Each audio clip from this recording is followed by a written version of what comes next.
आणि आता एक्सप्लेनरला सुरुवात करूया। आजचा आमचा एक्सप्लेनर तुमच्या पैशाशी संबंधित आहे। तुम्हाला खरंच श्रीमंत व्हायचं असेल तर हे एक्सप्लेनर अजिबात चुकवू नका।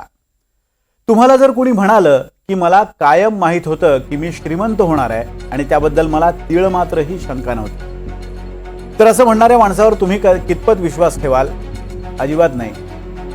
एखाद्या माणसाला त्याच्या यशस्वी होण्याबद्दल किंवा मेहनत करण्याबद्दल विश्वास असू शकतो, पण तो श्रीमंत होईल याबद्दल एवढा जबरदस्त विश्वास असणारा आणि खरोखरच श्रीमंत झालेला माणूस म्हणजे वॉरेन बफे।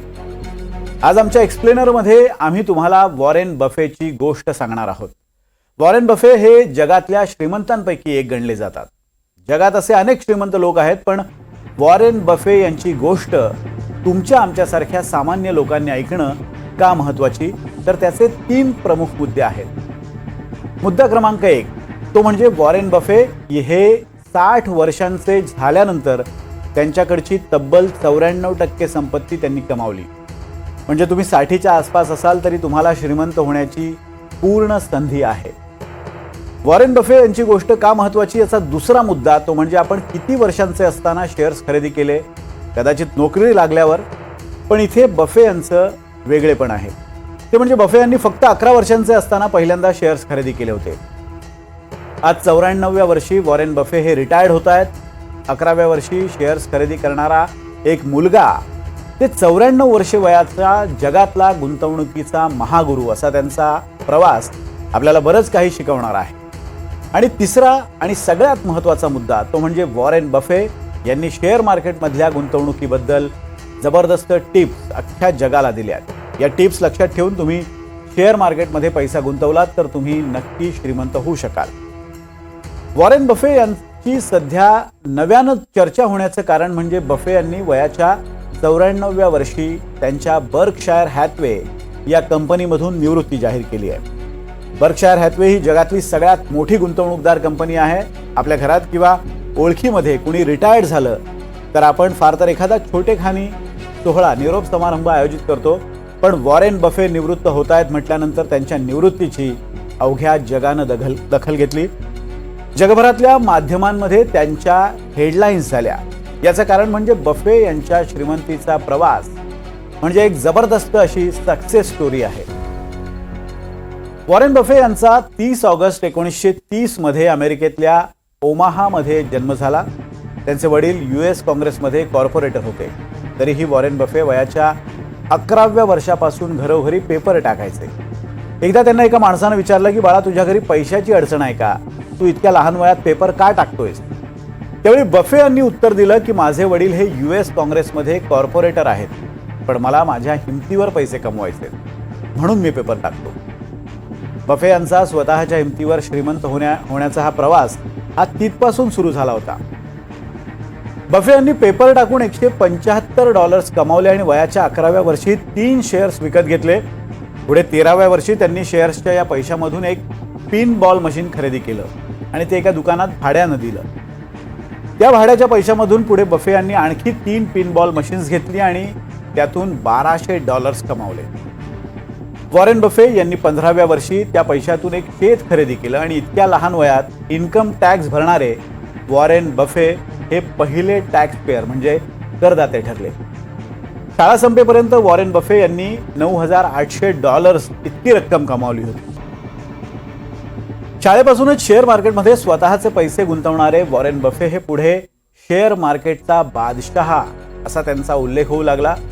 हळूहळू वॉरेन बफे यांच्या व्यवसायांचा व्याप वाढत गेला। ते गुंतवणूकदार झाले, पुढे उद्योजक झाले आणि सगळ्यात महत्त्वाचं म्हणजे जेवढी संपत्ती त्यांनी कमावली त्याच्या जवळपास 90% जास्त संपत्ती त्यांनी दानही केली। जगातली सगळ्यात मोठी गुंतवणूक कंपनी असलेली बर्कशायर हॅथवे या कंपनीची सुरुवात कपड्यांच्या व्यवसायापासून झाली होती।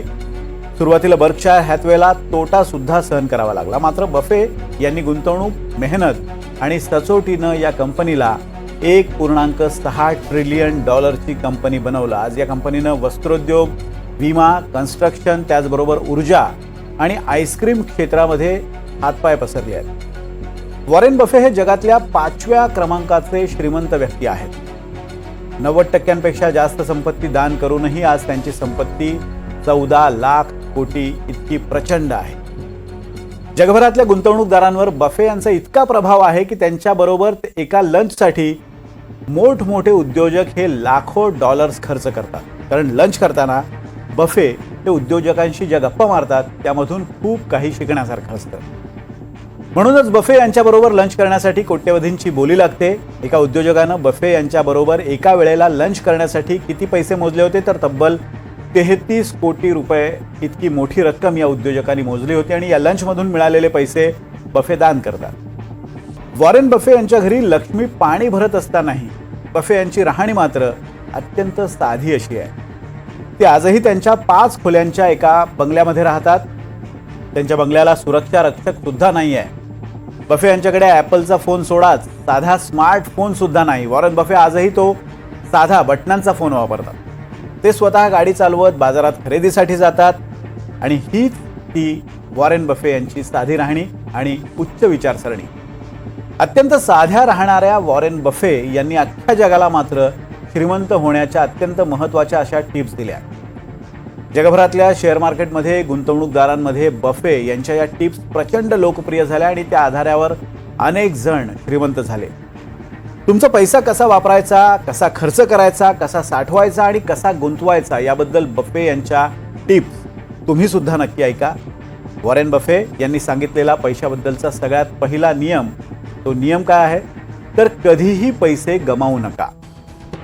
त्यांचा दुसरा नियम आहे तो म्हणजे इतर गुंतवणूकदारांना पाहून कधीही गुंतवणूक करू नका. आपल्याला ज्याबद्दल संपूर्ण माहिती असेल तेव्हाच गुंतवणूक करा. शेअर बाजारात गुंतवणूक करणाऱ्यांसाठी पुढची महत्त्वाची टीप ती म्हणजे शेअर बाजारात गुंतवणूक केली की शेअर्सच्या किमती सतत पाहत राहू नका. त्यात वाढ किंवा घट झाल्यानंतर लगेचच खरेदी किंवा विक्री केली तर गुंतवणूकदारांचं नुकसान होऊ शकतं. त्यामुळे दीर्घकालीन गुंतवणुकीला महत्त्व द्या. आणि पुढचा चौथा नियम तो सुद्धा पाहूयात. तो म्हणजे एक दिवसाचा व्यापारी होण्यापेक्षा दीर्घकाळ ध्येय ठेवून मार्केटमध्ये पैसे गुंतवा आणि संयम ठेवला तरच पैसा वाढतो. गुंतवणूकदारांसाठी बफे यांची 5वी टीप आणि ती पण महत्त्वाची, चांगल्या आणि वेगवेगळ्या कंपन्यांमध्ये पैसे गुंतवा. त्यालाच लागून पुढचा सल्ला असा की बाजार पडत असताना शांत राहा. घाई करून शेअर्स विकून टाकू नका. बाजार जेव्हा पडत असतो तेव्हा घाबरून जाऊ नका. त्याऐवजी लोभी बना. ती गुंतवणूक करण्याची उत्तम संधी असते असं बफे म्हणतात. अशा वेळी सावधगिरी बाळगून उत्तम कंपन्यांमध्ये गुंतवणूक करा असं बफे म्हणतात. बफे यांनी सांगितलेली 7वी महत्त्वाची टीप ती म्हणजे किंमत ती असते जी तुम्ही देता आणि मूल्य ते असतं जे तुम्हाला त्याच्या बदल्यात मिळतं. किंमत आणि मूल्य यामध्ये अजिबात गल्लत करू नका. आणि शेवटच्या 3 टिप्स अत्यंत महत्त्वाच्या, त्या म्हणजे खर्च करून उरलेले पैसे साठवू नका, तर आधी पैसे साठवा आणि उरलेले पैसे खर्च करा. पुढची महत्त्वाची टीप म्हणजे तुम्हाला आवश्यक नसणाऱ्या वस्तू तुम्ही खरेदी केल्या तर लवकरच तुम्हाला आवश्यक असलेल्या वस्तू विकाव्या लागतील. आणि वॉरेन बफे यांचा शेवटचा आणि 10वा सल्ला तो म्हणजे पावसाचा अंदाज बांधत राहणं फार महत्त्वाचं नसतं, तर जहाज बांधणं जास्त महत्त्वाचं असतं. आणि तुम्ही पैसे किती कमवता यापेक्षा तुम्ही ते कसे आणि कुठे गुंतवता हे सगळ्यात जास्त महत्त्वाचं आहे. तर या टिप्स नक्की लक्षात ठेवा आणि तुमचा पैसा गुंतवा. तुम्हाला नक्कीच फायदा होईल. आता वॉरेन बफे त्यांच्या आयुष्याच्या आणि उद्योगाच्या एका महत्त्वाच्या टप्प्यावर आले. 94व्या वर्षी त्यांनी बर्कशायर हॅथवे कंपनीतून आपली निवृत्ती जाहीर करतानाच त्यांच्या उत्तराधिकाऱ्याचीही घोषणा केली आहे. आणि आता कंपनीचा कारभार ग्रेग एबल यांच्याकडे सोपवण्यात येणार आहे. कंपनीच्या जवळपास 40,000 शेअर होल्डर्सना पत्र लिहून आणि कंपनीच्या शेअर होल्डर्सच्या मीटिंगमध्ये बफे यांनी ही घोषणा केली आहे. पुढच्या आर्थिक वर्षात ग्रेग एबल हे बर्कशायर हॅथवेच्या अध्यक्षपदी विराजमान होतील. ग्रेग एबल यांच्या नावाची घोषणा करताना बफे काय म्हणाले होते ते सुद्धा पाहूयात. आता एबलनं पुढे येण्याची वेळ आली आहे. ग्रेग जेवढी मेहनत करतात तेवढी मेहनत करण्याची आता माझी इच्छा नाही. ग्रेग यांच्यासोबत कंपनी उत्तम काम करेल असं बफे यावेळी म्हणालेत. ग्रेग एबल जे आता वॉरेन बफे यांच्यानंतर बर्कशायर हॅथवेची कमान सांभाळणार आहेत, नेतृत्व करणार आहेत, ते नक्की कोण आहेत ते सुद्धा आपण जाणून घेऊया. 62 वर्षांचे ग्रेग हे मूळचे कॅनडाचे आहेत. एका कामगार कुटुंबामध्ये त्यांचा जन्म झाला. सुरुवातीला कुटुंबाला आधार देण्यासाठी रिकाम्या बाटल्या साफ करण्याचं काम त्यांनी केलं. 1984 मध्ये अल्बर्टा युनिव्हर्सिटीमधून त्यांनी पदवी मिळवल्यानंतर कॅल एनर्जी नावाच्या ऊर्जा कंपनीत काही काळ नोकरी केली. 1992 मध्ये ग्रेग वॉरेन बफे यांच्या बर्कशायरमध्ये आले आणि बर्कशायरच्याच एका ऊर्जा कंपनीचे ते CEO झाले.